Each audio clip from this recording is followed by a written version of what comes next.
Hello, everyone, and welcome to Hit and Hustle from IRSportsDaily.com. I'm your host, Greg Flamong, and with me, as always, is Jamie Uwayama, Mr. Jamie University. It is Tuesday, August 11th. We talk some Notre Dame camp. We've got 5 questions for you all today, 5 topics of discussion. Some things that, we want to go over after seeing the first, Jamie saw the first 3 practices or portions of the first 3 practices, and I saw the first 2 practices, and then all the kind of the storylines that came out of that. We're going to talk about that today. It's going to be a very fun show talking about Notre Dame football. Thank you, everyone, for tuning in. If you like what you hear, hit that like button, hit subscribe, and hit the notification bell so you know whenever it is we are going live. As always, the show is brought to you by ESQ Clothing, founded by Notre Dame alum Ge Wang. You've seen ESQ and all your favorite Notre Dame players and coaches, from All-Americans to All-Pros and associates to CEOs. You're in great hands with ESQ's custom clothing. Whether you're looking for the perfect fitting suit, a standout sport coat, or a perfect tuxedo for weddings and galas, ESQ's master tailors blend traditional hand stitching in each garment with Italy and England's best fabrics. Check out Ge's amazing work at esqclothing.com and book an appointment to upgrade your wardrobe today. Mention ISD and get 10% off your entire purchase. That's esqclothing.com. So, yeah, we're going to go over a bunch of topics related to the Notre Dame team. I feel like these are all things, Jamie, that you and I discussed pretty much after we stopped recording on, I guess it was Thursday after the practice. What we should have done, really, is we should have set up a camera and just recorded us in the living room, because we recorded the show. We went downstairs and we talked ball. Then we went to dinner and we talked ball. Then we came back and talked ball. All we did was talk about the football team. So we're going to try to bring those conversations to the people today. It's very exciting. Tell me about Saturday. I was very upset that they did 11-on-11 stuff in the first 25 minutes. I wasn't there. And then we talked to the DBs. Anything that came out from you on Saturday, and then we'll get into the topics. Well, I mean, I don't want to. You didn't miss out on too much. They kicked us out after 3 periods, so it wasn't like it wasn't. We didn't get a ton. You don't get a promise of periods. You get a promise of time. Well, it wasn't even a promise of time, because it was definitely less than whatever. It wasn't 25 minutes. I don't think so. But it doesn't matter. They make the rules as they go, and you follow them. What are you gonna do? What are you gonna make? What? This is what this said. No, it's not gonna happen. We're grateful that we got the first 3 days at any point. By the way, Vamos Irish, I wore this a different hat for you, because he was apparently upset I was wearing the same hat for a few shows in a row. So, I mean, obviously they started the practice. If we only got 3 periods and we got nothing, because the second and the third period were tackling circuit and kickoff. So not a lot to gain from that. And also, based on where we were situated, in the end zone, we couldn't run over to get a better view of it. Not a lot there, but we did watch, them go tempo to start.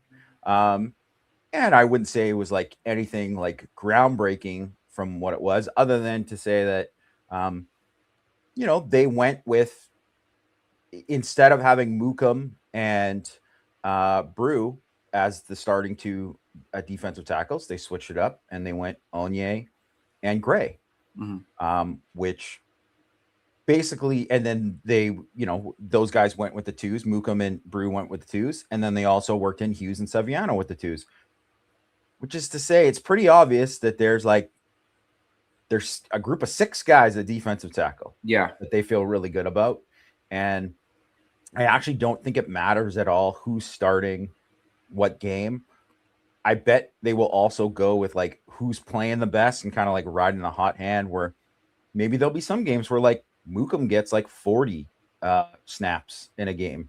And there might be another game where he gets 20, or and it's just dependent on how a guy's playing in the game. And obviously too, if there's a guy who's developing into a dominant force, well, that guy's going to play a ton, and they'll probably mix it up everywhere else, right? So I think that was just interesting to kind of find out.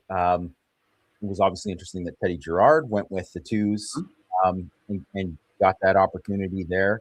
Blake Peter was away for that day. He had like a personal matter. That's why he was away. Um, uh, yeah, this Ferris 4141 asked, I think Burgess factors in when healthy. He's not going to be healthy for a while. So he's not close to being back. Yeah, he's in the pit. Yeah. I would say the chances of seeing Burgess much this year, probably pretty slim. Like, I mean, he could come back, but he's got a lot of catching up to do. So, um, even if he comes in, let's just say mid-season, he's like healthy and ready to practice and stuff.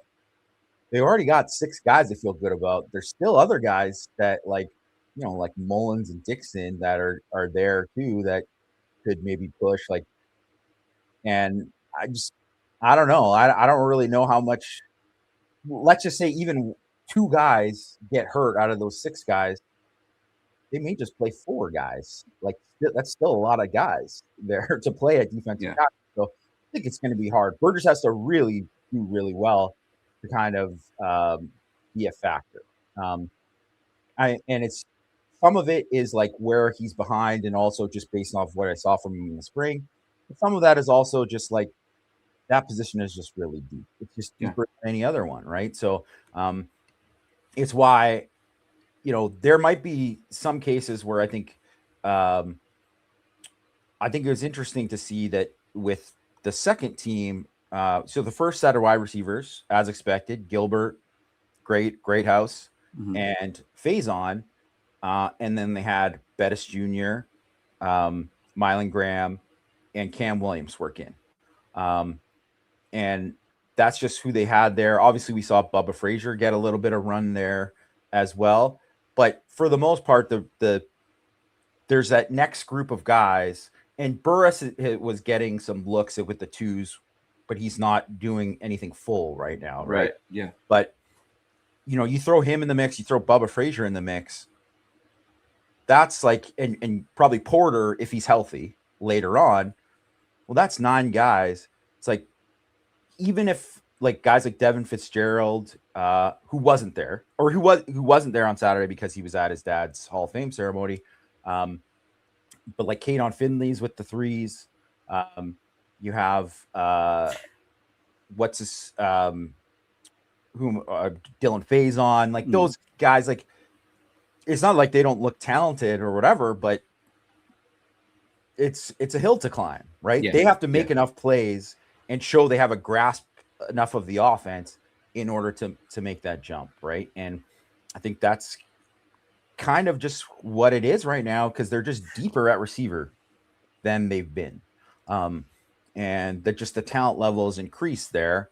And I think there's just a bunch of spots like that, like where at running back, obviously Juwan Sider talked about Jonas Walton and how excited he is for him, and basically he's going to play at some point this year.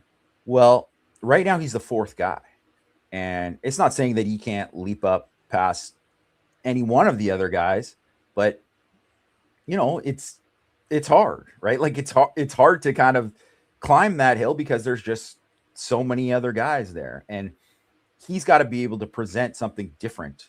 And maybe that is the explosive plays and all that can get him there. That we've talked about. That we will talk about. Yeah, but we talked about it in the summer too, about him being like a possibility, and that's why you thought like, hey, he could be a guy who make a move, and I think it's kind of probably proven to be like that's why one of the reasons why he's getting in that mix. So I think it's. It's not like you learn too much from there. Like Boubacar got what would have been a sack, beat Lambert like really clean. It's not surprising. He beat Will Black really clean the day before too. Boubacar looks fantastic. I think just overall, like, they were in shells, but they weren't like taking anybody down. There wasn't anything like too crazy at that point. There's nothing really too much to glean other than like who was in there and who was getting the reps with who. And it's kind of a situation though, where I think there's just certain positions, and I think receiver and defensive tackle are the ones that really stand out, and running back are the ones that really stand out. Like, I think they like a lot of guys there, and it's just about figuring out which guys are going to kind of rise above everybody else. Yeah. Question from Curious Irish. Knock on wood, so far so good on the injury front. The guys in the pit should be ready for this season. Holano and Burgess or Burris or Burgess. No, I don't think they're going to be ready. No, also, like so just generally something on the injury front. Like the lack of news is not good news in the sense that like Notre Dame isn't going to tell us if someone gets hurt. So, it's possible that things have happened, right? If it was like really big, we would probably hear about it, right? Yes. But we just haven't, and so, but if it was like a big prominent starter, yeah. Like if it was really big, that we would hear. But it's camp. Things are happening. I don't. This isn't a hint or anything. I'm just saying, like, it doesn't get reported, like especially if it's like, a role player kind of thing. So just keep that in mind. Like it'll come out eventually, but it's not going to be like an immediate thing. All right. There was Kerry Cotter wanted to hear about breakout wide receivers, which is good because the first topic, the first question we have and I had, and this is something that I don't. And when I say this too, and I said this to Jamie, but when we ask this question, the question is, does Notre Dame have enough at wide receiver? When I say enough, I'm talking on a national level. I'm talking about winning multiple playoff games. I'm talking about winning a national championship. That's what I mean by that. Okay. So like I'm just telling you right now, I'm predicting Notre Dame to go 12-0. Okay. So that's the framing that I have for all of these questions. All right. And it's not a question of bodies because they clearly have bodies. But like Matt talked about this, and I can't remember if I mentioned this to you off stream at some point. I assume I did. I know I said it I was having a conversation with Tyler Wojak of Locked On Irish about it, is that when you look at the team, there are dudes on like every position group. And wide receiver doesn't really have like a dude like Joey O'Brien. Or like Breontae Johnson is like a Chase dude. Claypool in 2019. Yeah. Like they just look like, man, that guy, like that's a physical problem. Notre Dame doesn't really have that, right? Like Faison is obviously smaller. Greathouse looks great physically, but he's not like a freak. Micah Gilbert, same. Cam Williams is closest to that, but he doesn't have that side. The guy that they have who's like that is Quincy Porter, who's hurt, right? That's why I said on Tyler's show, and I'll say it here. I said it, I think yesterday on Power Hour, if Quincy Porter comes back healthy, like that changes things in my opinion. So are you concerned about the ceiling of, I guess, the wide receiver room in terms of on a national level, being able to have really good games against the Miamis, against the Ohio States, against whatever team they would face in the semifinals or national championship game? Like, do you have any concerns about that ceiling? Not the floor. The floor is very high, but how high is the ceiling in your opinion for this group? I definitely think that's a question that's not really going to get answered until you get to, I would say, BYU and then Miami from there, right? Like, because I think, BYU also got a really good secondary. They've got some guys that are going to be NFL players in their secondary. I wouldn't say it's, national championship level good. But I think if you were to say how kind of like Louisville was in 2023 and 2024, where it's like, they got a bunch of dudes, like guys who are going to be NFL picks, like good football players, high level college football players that are going to play in the league at a bunch of positions. And that's BYU. Miami is like a different level. And so it's kind of like, to me, you're going to get that kind of first test against BYU. And then it's like, okay, well, that's like the first one. And then you're going to do like advanced calculus when you get to Miami. And it's not to say like, if they don't have a good game in Miami, like that we're not going to see it later on, because it happens sometimes. Right. But it's definitely a question, right? Like that is going to be on the table because they just won't be tested enough to tell you, hey, this is what it is. And maybe we'll just see that there's somebody or multiple somebodies that are so dominant that it's like, yeah, this is way less of a concern leading up to it, right? Because I think right now, and I think you'd agree with me that Jane Greathouse looked better than he's ever looked, just physically. You just like, he looks like really twitchy. He's obviously big. He's always been big, but just smooth and twitchy, and just a guy who is ready to have a huge season. He looks like that. If he stays healthy, he's going to have a huge season. And I think, there's a lot of reasons to believe like Faison's going to be great and be a weapon, right? Let me ask you a question. The Paris 41-41. Any first round pick ceilings with the wide receivers? Can Jordan Faison be Ladd McConkey? I don't think so, because I don't think he's Ladd McConkey. If you look at like some of his testing and stuff, is like insane. Yeah. And I don't think that Faison is quite that. I think Faison could be possibly like, his ceiling is more like day 2. Like, I think it's possible, right? Yeah. So but like also second, third round. Yeah, second, third round. Which, if you're going to be his size, you have to be like Mekhi Lemon pretty much.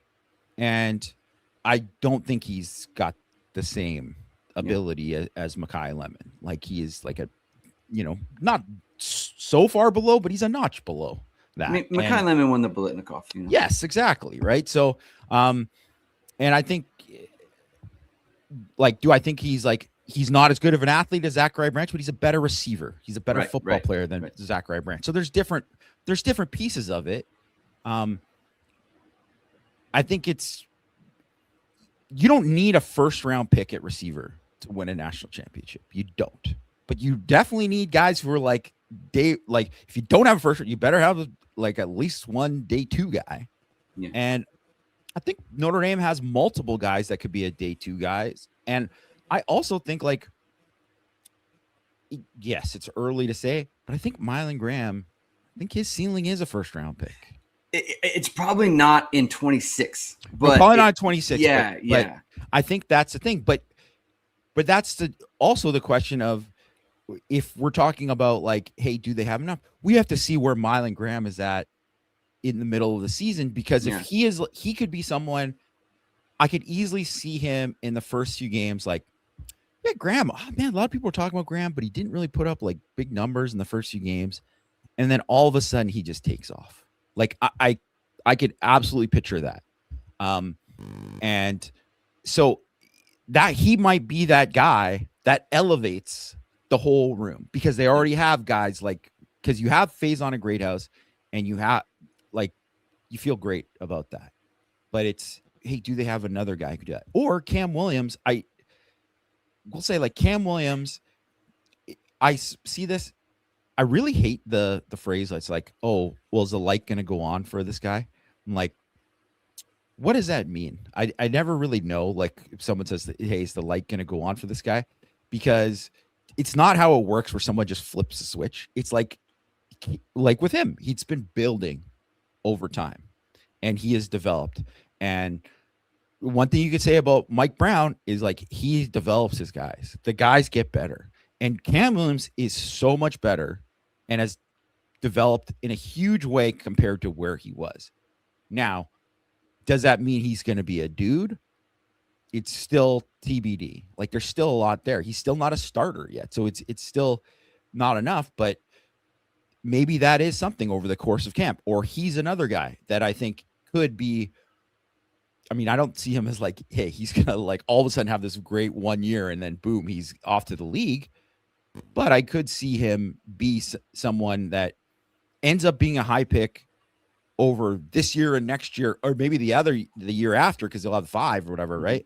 To get there, because I think there's things with him just as an athlete that are different than a lot of the other guys, right? So, or it could even be that, hey, with a freshman, things start to go, and all of a sudden, like, Devin Fitzgerald ends up doing like this or that, or Bubba Frazier or something like that. And because so right now, I think it's very much TBD. I don't think we can say, especially early on in camp, but even at the end of camp, even if guys are stepping up, I think you can say if there's someone at the end of camp who's making that like enough noise against Notre Dame secondary, then maybe we can say like because Notre Dame secondary is that good. Yeah. But it really has to be like evident, like where with Claypool, it was evident. Like it was like, holy, like he's just dominating out here. Like, so I don't know if we're going to see that or, well, we won't see it because we're not going to see enough camp. Right. But I don't know if we're going to hear that from the rest to figure it out, but we'll find out. I think so. There's little things with Cam specifically. And I think that the phrase, the light coming on or whatever, here's what I would say. What you just said a second ago, he was running the field with the second group. With, when they brought in Gerard or whatever. But like the first team was the first three, right? Like Mylan Graham was with the second team, right? Like Mylan Graham is a they worked in with starter. The ones with Mylan Graham is a starter. Okay. Yeah. Cam was with the working field wide receiver. He's also working boundary with the number ones too. He gets reps with the ones at boundary and with the field. He's working both spots. So like the light come on, when people talk about the light come on, with him, it was always people are talking about your audio, Jamie. I'm not hearing anything, but just something to monitor. Okay. I think you have gone in and out a couple of times, but not from a audio standpoint. Just like I think your thing kind of froze. We'll just move on. I'm not hearing anything. When people talk about the light come on, he's always been a guy that's like doesn't really know the route concepts, doesn't really know, like he can't really read coverages very well. If you're doing all those little things, now you can focus on catching the ball and all the little stuff that makes, a wide receiver great, right? That's where you could see like exponential growth. I'm not predicting it. I'm just saying when you have where I'm supposed to be and I'm running the right route against this defense and I know what to do, that can open you up to being like a much better wide receiver. So I think that's where we could see an exponential jump from someone like Cam Williams. It's like all the other stuff's figured out. Let's go make plays. Yeah. Right. Again, not a prediction. It's just like that could happen. Right. Now, this leads me to the next question that I have, because it's just like, what is Notre Dame getting from the tight ends in the passing game? And do they actually need it? I think people feel really good about Cooper Flanagan as a blocker. I think people feel really good about James Flanagan as a blocker. Ty Washington caught passes, right? In when we were there, when they were a team, he caught like 3 passes, I think it was. Not stretching the field, but like, hey, 10-yard gains, which are first downs, right? We'll take them. So how much do they need from the passing game with the tight ends? And again, I'm not factoring in Premer because we have no reason to believe he's working any team right now. So there's that piece. What do they need from the tight ends in the passing game? How do they even need it to be like a nationally top 10 level offense? No, I don't think they do. I mean, I think you can just look at throughout the years how Notre Dame's offense has been when they've had like 2015 is a perfect example of when they had like Will Fuller and they got a ton of production from the slot, like the combined like Amir Carlisle and Torrey Hunter Jr. And then Chris Brown. Like they had like a ton of production from the receiver group, and CJ Prosise also caught like 30 balls and whatever. And I think you can, and that offense was plenty explosive and great in the passing game. Right? Yes.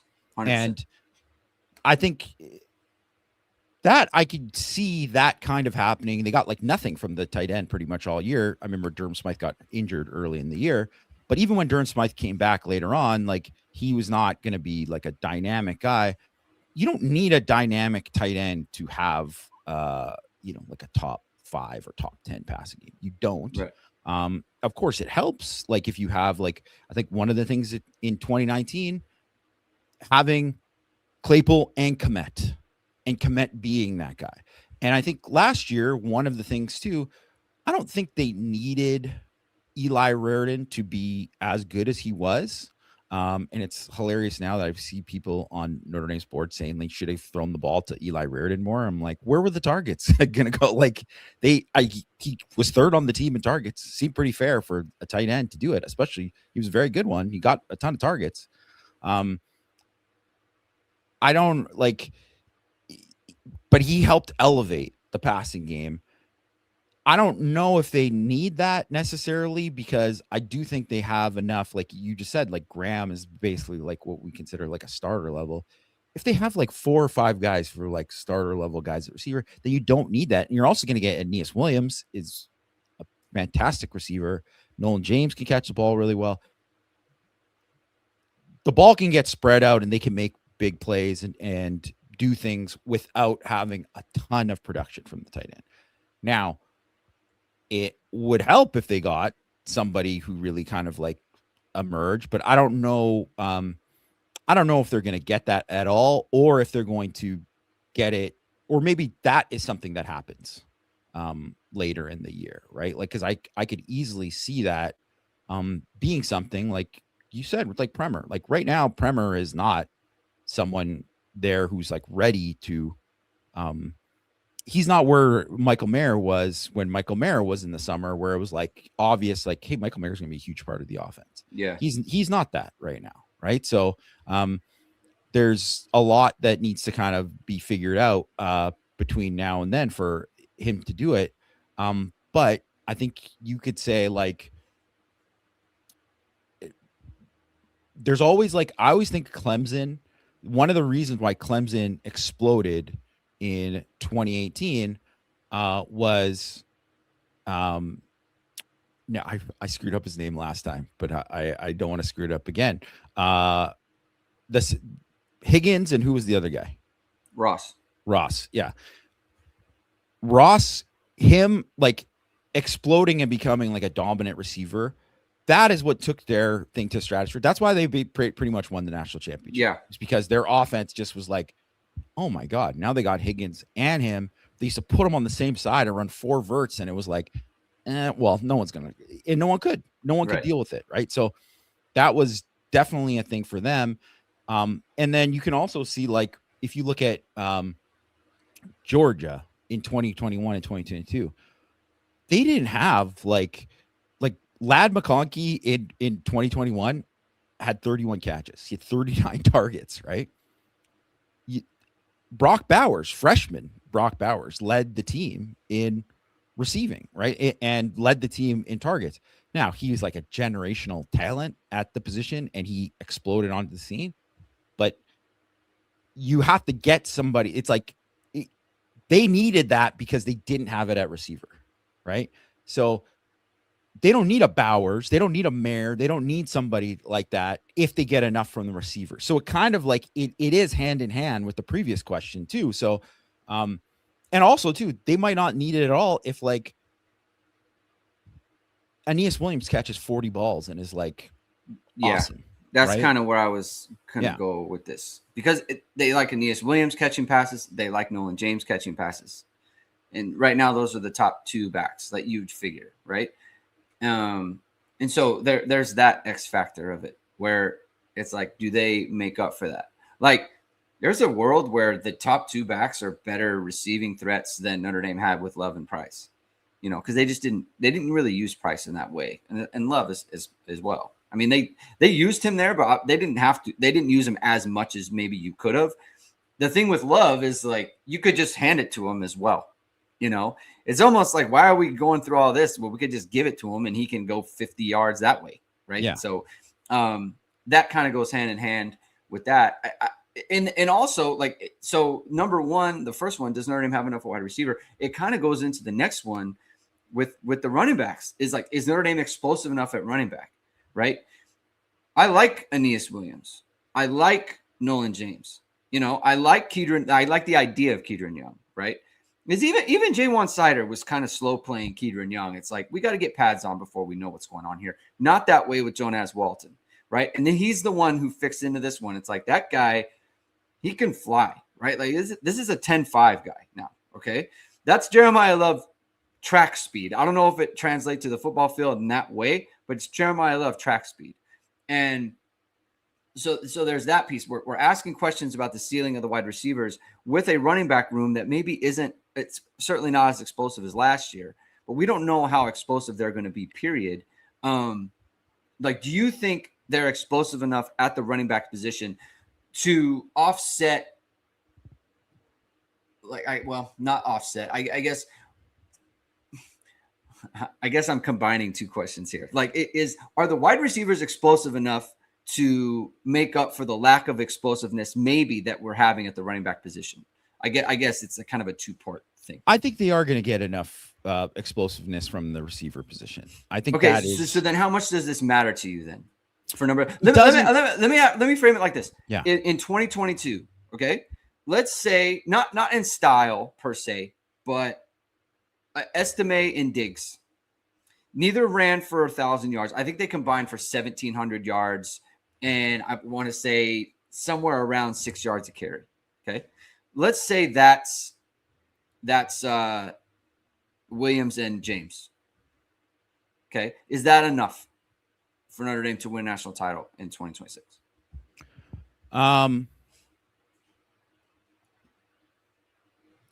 Probably. I think it probably is. And they'll be better pass catchers than either of those guys. Yes. Okay. I was looking at this earlier because I think it was kind of a question. I mean, it was definitely a question in 2019 for Notre Dame about like their explosiveness at running back, and they didn't really have a ton of it, right? But then in 2020, it was kind of the same thing. It was because people view Kyron Williams and Aeneas Williams very similarly, right? Like they have a lot of similar traits. And people kind of always were like, Kyron, he's only can be so explosive. Yeah. Right? But I think he kind of proved people that he was more explosive than people thought. He's not Love or Price, but he was more explosive than people thought. And they also had the combination of Chris Tyree, who did provide explosiveness a lot that year, right? And I bring this up because it's the exact same amount of games. So Notre Dame had 83 rushes of 10 plus yards, 23 rushes of 20 plus yards in that season. It's like 83, that was 9th in the country, right? And that was in 12 games, right? And last year they had in 12 games 80. So they had less rushes of 10 plus yards and 26. So they had 3 more of those explosive. And obviously too, they had like 90 yard, whatever, 60 yards, whatever. And that's obviously different. It does change things. But in terms of just like what is measured by explosiveness, like 10-yard, 20-yard runs are generally what you consider explosiveness at the position. I think they're probably going to be not that dissimilar from what they were last year. Okay, I can hear something now, but it just is a brief second with the audio. So sorry about that for anyone to hear it. But so I think that there is a chance that they're not going to have the 60-yard stuff, but they'll get more than enough from the 10 and the 20, and then they'll get some stuff because we've seen Aeneas Williams break off a 50, break off a 60 and stuff too. So I think we're probably going to get a decent amount of that from there. And, some of that will come from how they play, teams playing like them against too high, again, or maybe how teams want to play them to kind of stop the run if they play heavy and they go play action with some of that stuff too. So I think it's all going to kind of even. I do think Notre Dame is going to be very explosive offense this season. I think the too high stuff combined with Notre Dame going under center is like super relevant. I mean, because I asked Jordan Faison about year 2 with a quarterback. I wanted to hear what he would say. He didn't really expand in the way that he maybe could have, but I mean, he doesn't need to, right? He doesn't need to give anything away or what they're doing. But like all of the under center stuff, like, people talk about, second year quarterback digging deeper in the playbook. Like this is what that is. like going more under center and building out your offense that way, because teams are going to play too high against Notre Dame this year because you don't have Love and Price. And they're going to do what USC did, right? So what can you do if you can't just hand it to Love and Price and go 60, 70 yards, right? Well, you go under center and you run it that way, and you get them. Or if they stay in too high in that situation, you will run it down their throat. You just will. I mean, this is what the NFL is doing. All the defenses went too high. Look at the Rams. The Rams is like, okay, fine, we'll go under center. It's just a big cat mouse game. Yeah. So we'll just go under center and we'll give it to Kyron. And Kyron is a 5th round pick or whatever he was, and he's all pro, right? And he's the exact kind of running back you want to do that with, because he's a great running back, right? So that's what Notre Dame is going to do. They are going to go under center and force teams to either get bludgeoned in if they stay in too high, or they get them out of too high and then you can throw it, right? So there's a whole bunch of everything's coming back. Like everyone went shotgun and everyone said, okay, we got to go too high against this. Now everyone wants to go back under center and run the ball because it's advantageous, right? Especially with everyone in nickel. Okay. And that's like a very nerdy conversation. So that stuff is all relevant. And I think that's where, to your point, Notre Dame, they can still have the 20-yard gains. They're just going to have to, you're not going to get the 60-yard touchdown. You're going to get the 35-yard run or whatever it might be, or the 40-yard run.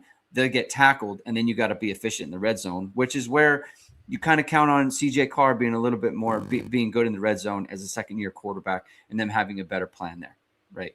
Or at least a good plan there, right? So you're counting on CJ Carr to run 1 or 2 more plays to get you in the end zone rather than Love and Price just running it in themselves. So, but it is something to keep track of, because you are asking the team to be better in a certain area than you needed to be last year because you were already in the end zone. So it's just things that like you got to be good at, right? And so hopefully Notre Dame can be. We can't answer the red zone question because we need to see that. We can't. We're not going to sit here and just guess and be like, yeah. Definitely it's going to be awesome. But these are the questions, right? At some point, we're going to be sitting there, and if they're struggling against Miami, it's like, oh man, we're not getting those, 60-yard runs or whatever it is, or we're not, in some game. It's just something to monitor for Notre Dame. Admittedly, Jamie, I told you this before. Someone made a comment. It's like they have more concerns about the offense. I don't have concerns per se about the offense. I have more questions about the offense. With the defense, it's kind of hard. Like I was trying to think of one for the defense, and I just don't have a ton of questions, right? Until we see them, I think there's every reason to believe they'll be good rushing the passer. I think there's every reason to believe they'll be good against the run. You talked about they have 60 tackles that they like. You're going to find a combination somewhere. The linebackers, I expect to be very good there. But the one thing that's kind of new is Notre Dame's plan at nickel. So I'll just put it to you, and then we'll talk about it. Do you believe in Notre Dame's plan at the nickel position right now with Gray and Dallas Golden, but Gray specifically, because Golden played it last year? It looks like Gray's taken the majority of first-team reps. Do you believe in that plan? Yeah, I do. I think one of the things that, if you saw the last few years, I mean, they got good nickel play, especially in 2023 from Harper and Clark. I think elevated was even better. Yeah. And last year the nickel play wasn't great, right? Because Smith was hurt for a lot of it. Golden was a freshman. They're going to be better at nickel this year, no matter what. They're going to be better at it, and I do think the ceiling is really high for them to be way more impactful than they are. Grade, if you could say what's his biggest strength, you just probably say playmaking. Yes, gets hands on the football a lot. If you just watch the practice, I know it's the first day they're not hitting and stuff too.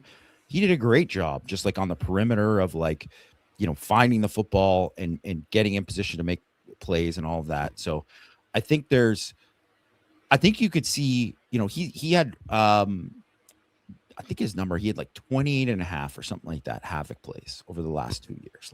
That's a lot of playmaking.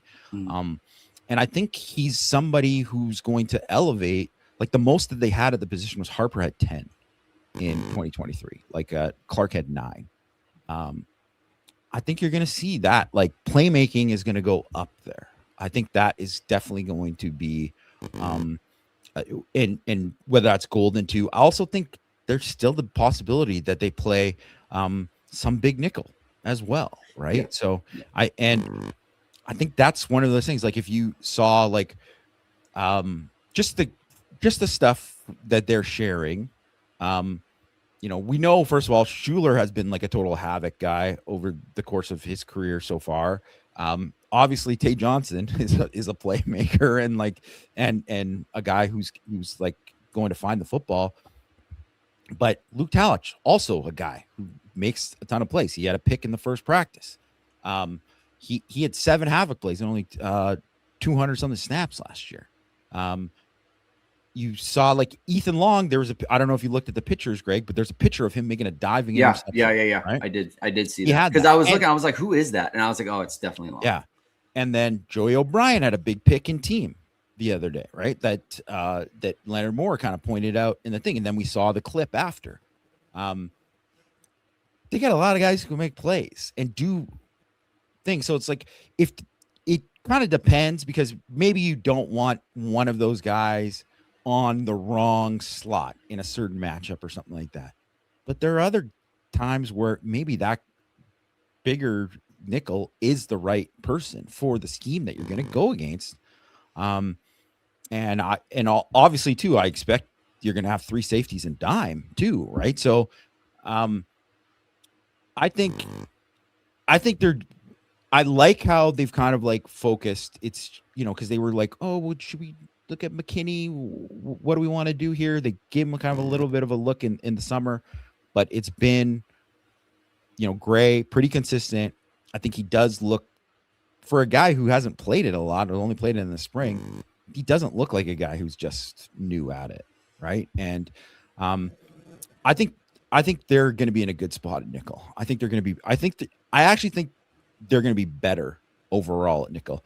Maybe it's hard because I think Clark played it so well and he was just so good. He was so smart, like just an incredibly intelligent guy.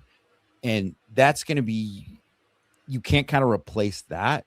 You can't deny that Christian Gray just makes a lot of plays in the football. And if you kind of take situations out of the thing where he doesn't have to carry somebody vertically as much and do this, where you're putting him in a situation where it's like he's on an island, then maybe you're going to unlock the best of him and he's going to really, really shine.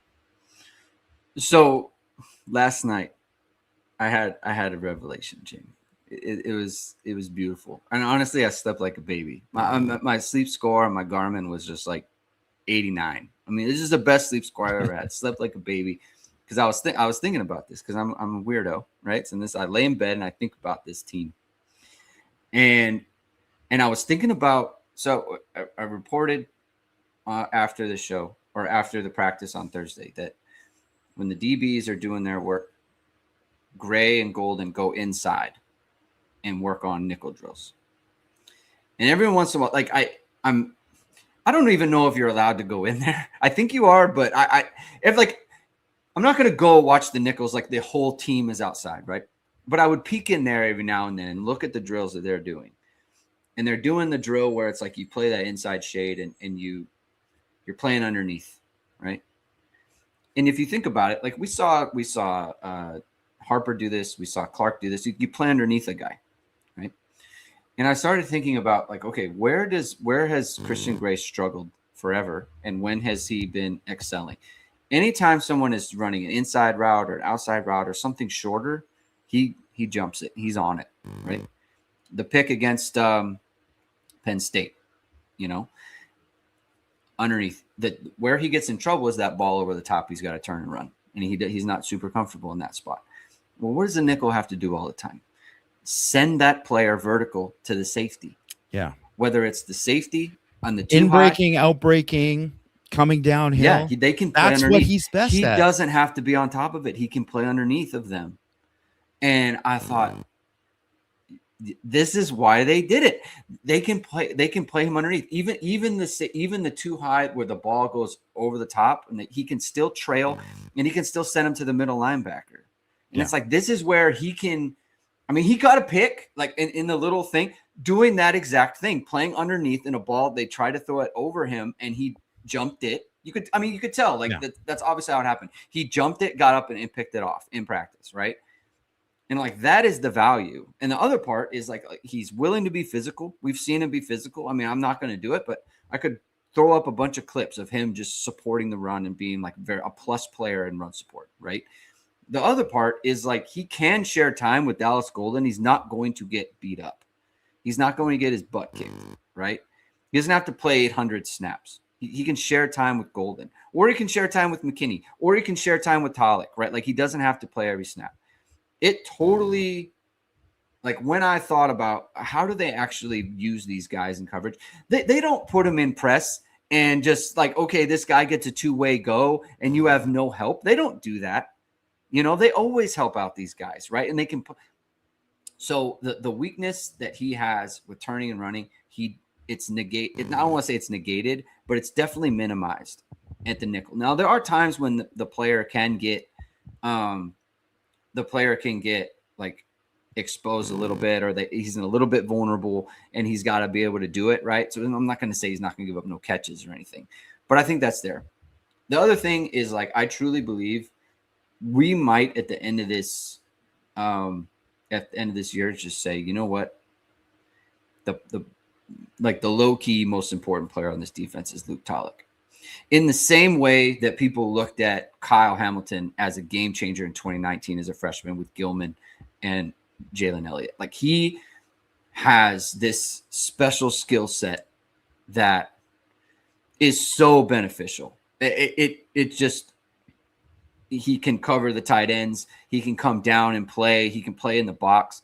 I just think he is a very important piece to this team from what he brings. And and honestly, if he wasn't there, I'll bet you it would be Ethan Long. And then that would allow Joey O'Brien to get more. Like, honestly, I bet you Joey O'Brien is like, he came in at the worst time in terms of playing as a freshman. Yeah. Because it's just, there's just too many guys. I'll bet you Kyle Hamilton, if he came in 19, he would have to beat out Talik for that role. It would be difficult. Tough. It would be very, very difficult. So I think he's a super important player. I agree that he is also like a super important player. And I do think he's going to make a huge impact in sub packages, like a really, really consistent impact. And, you know, and obviously I've studied like the schedule and kind of like who they're going to play this year. Like week 1, they're playing a really good, like a big monstrous tight end, like a 6'7", 260 tight end, Jacob Harris. It's like a big guy with ball skills. Didn't have like a ton of production at Bowling Green, but he's going to be the starter at Wisconsin. But he had 5 touchdowns and 19 catches. Yeah. And he's a guy who's like shined for Wisconsin. That's a guy like you're going to need Luke Talik. There's going to be instances where they have to play man, and he's going to be the guy to have to task with that. And obviously 6'7", 260 is different than 6'4", 220, but you don't got to, there's nobody who's 6'7" who's going to cover, like, and he is a guy who could, you know, cover a guy like that, where you just don't. How many other teams have a guy like that? Just very, very few. Who's the third guy, fourth guy? Yeah. I mean, it just, you know, that's the thing. Usually you have to sacrifice somewhere to get your best player on that, and Notre Dame doesn't have to do that. All right, the last thing is, do you believe Notre Dame can bully the best teams in college football? So we were talking about the wide receivers. Every example of, like, you know, people put in the chat, Michigan didn't have a great wide receiver. And even last year, right? Indiana had Omar Cooper, but he's kind of like a phase-on type. They didn't have like a great wide receiver. You talk about the Georgia teams. They didn't have great wide receivers. But what were they all able to do? They were able to just beat up everybody inside. Yeah. And I'm talking about the best teams, right? Not USC. Run it on everybody. Run it on everybody. And stop the run on everybody. Basically the way Miami did it, right? Can Notre Dame? Do you believe Notre Dame can do that? I mean, to me, this is like the kind of the biggest question. Do you believe Notre Dame is able to do this against any team? Yeah, well, okay, I should point out that they didn't run it on Miami. And that's one of the reasons why Miami should have won the game. It was we've talked about it a bunch of times about the punt block, all that kind of stuff that swung the game. Miami should have won the game. Like, that's why if you look at all those like metrics that say like, you know, who played best in this game and who had the higher success rate, Miami had a higher success. They were the better team for most of it. And just like everyone, no one could run it on Miami because basically, like, I mean, their whole D line was just incredible. But really, Bain and Messidor were just like friggin' unblockable. Like, post game win expected. Thank you, Seductive Brew. Like, that's the kind of thing that it is like. I don't know, because I don't know if there's going to be a D line like Miami's D line last year. And Miami's D line this year is going to be pretty darn good. So that is going to be like a huge test. Yeah. BYU obviously is going to be a tough team to run against, right? They're really good, and their like front six is really good. But it's not quite going to be Miami. But I think you're gonna find out there, because if they run it on Miami, then no one will be. There will not be a team that is able to stop them from running the football. If they can out physical Miami and be the more physical team in that matchup, no. Georgia, I don't care who, name a team, whatever. Like, they're not going to. They'll be able to run it on anyone. They'll be able to run it on anyone. And I mean, I think that we'll have to believe it when you see it, kind of thing. But it was one of those things, and I know this wasn't obviously a championship team by any means, but Marcus Freeman, the very first game where it was like kind of nut crunching time, where I was like, well, I don't know, man. Like, they're playing Clemson. Clemson was undefeated. I don't know. They obviously couldn't throw the football very good with what they had at quarterback and receiver at that time. They just had like Mayer was like their only kind of real option. It was tough. I was like, well, if they run the football, they can win the game. But if they can't run the football, whatever. And then they ran it down Clemson's throat. Like, they absolutely they bullied Clemson in a game that no one thought they could bully them. And I do think that this line has a chance, and the tight end group is different than last year, even the last couple of years, really, where I think they're going to be able to do that and have a chance at it. So I'm pretty, not to get all punny, but I'm pretty bullish that I think that they're going to have that ability to do it. And, you know, the test is Miami. That's what it is, really, because I don't think a lot of teams are going to be able to like stop the run against them pretty much the whole regular season. And when you play a team like Miami, who has like the playmakers they have in the secondary coming back, they have the pass rush. Obviously, they picked up Damon Wilson from Missouri, who used to be at Georgia before. He was a great pass rusher. Marquise Lightfoot, great pass rusher. But it's like, if they can't run the ball there, you can't be in third and long against them. It's death. You're never going to win. Right. You're not going to win the game. You're not going to be able to score enough points. You got to be able to run the football. So that is going to be a huge test. And if they run the ball well in that game, I think it's one of these things where a lot of the discussion we're having about like, hey, can they do this? Can they do that? Doesn't matter as much, because you can really control the game if that's the case. Yeah. My last thing is, like, I think we have the conversation all the time. You need to win a national title, you need X thing. To win a national title, you need Y thing. And, you know, Notre Dame doesn't have the receivers, or they don't have the line, or they don't have this or whatever. I think that the definition of what you need to win a national title kind of changes all the time. I think the thing you need is that belief that it's your time. And that's why I think Notre Dame is there. I think they believe it is their time to do it. And what you need is to play your best game at the moment that you need to play it. And I think they are prepared to do it. Like I don't think they were prepared last year to have their season come down to the first 2 weeks. It just didn't fit. It was weird. It was like, oh man, like in the A&M game, it was like you're watching it and it was almost like the gravity of the game was you were in denial of it.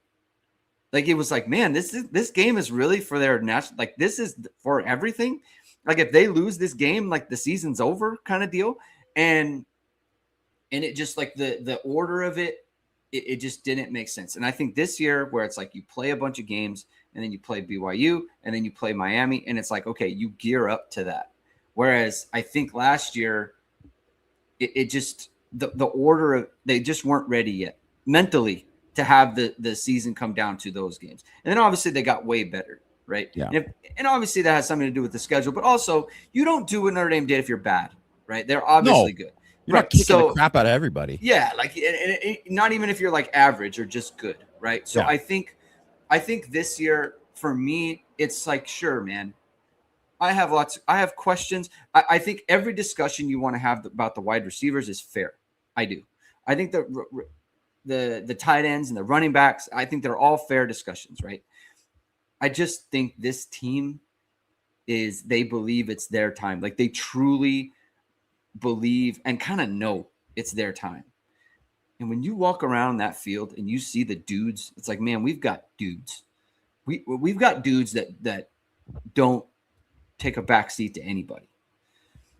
Like I just think that matters in a way that is not quantifiable in college football specifically. Pro football is a little bit different because there's only 30 teams or whatever. But in college football specifically, it's like that feeling of, man, we've got some guys. Like when you like, that's the thing. When Francis Brew, when he walks in, it's like, man, that's something. You know, yeah. When Boubacar walks in, that's something. You know, and then the DBs walk in. It's like, woo! Like that's a program right there. So anyway, yeah. That's kind of my big picture view on this whole conversation. Is like you just got to play your best when you need to win a national title, and I think Notre Dame's just going to do that. And just the only thing I'll add to it is that I think what you saw in 2024 as well too was in a lot of those cases was Notre Dame was like they had dudes that were like, yeah, our dudes are as good or better than your dudes in most of those games, right? Like on paper they should have been bullied by Georgia. A&M. Yeah.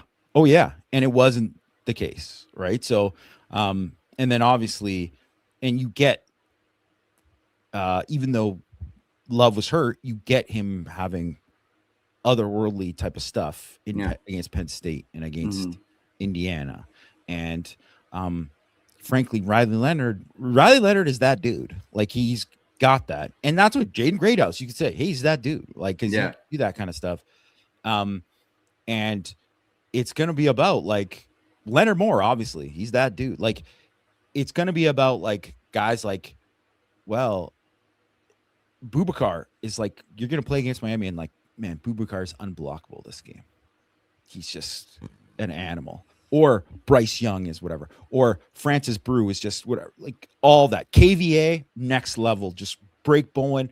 That's honestly what it is. It's like there has to be, when you're playing against the best guys, it's like they're going to have dudes. They're going to make plays. You have to match them or be better. And that's really what it kind of comes down to. And I think they do have enough guys that they should be able to do it with pretty much any team, and then, you know, see where the breaks go after that. Yep. All right. We can end it there. Thank you, everyone, for tuning in. If you like what you heard, hit that like button, hit subscribe, and hit the notification bell so you know whatever it is. We are going live. We'll be back on Thursday with more Hit and Hustle and Notre Dame football talk. It's going to be a very exciting time, having a good time talking Notre Dame football. All right. Hit the like, hit subscribe. We'll talk to you on Thursday. Keep hitting and hustling.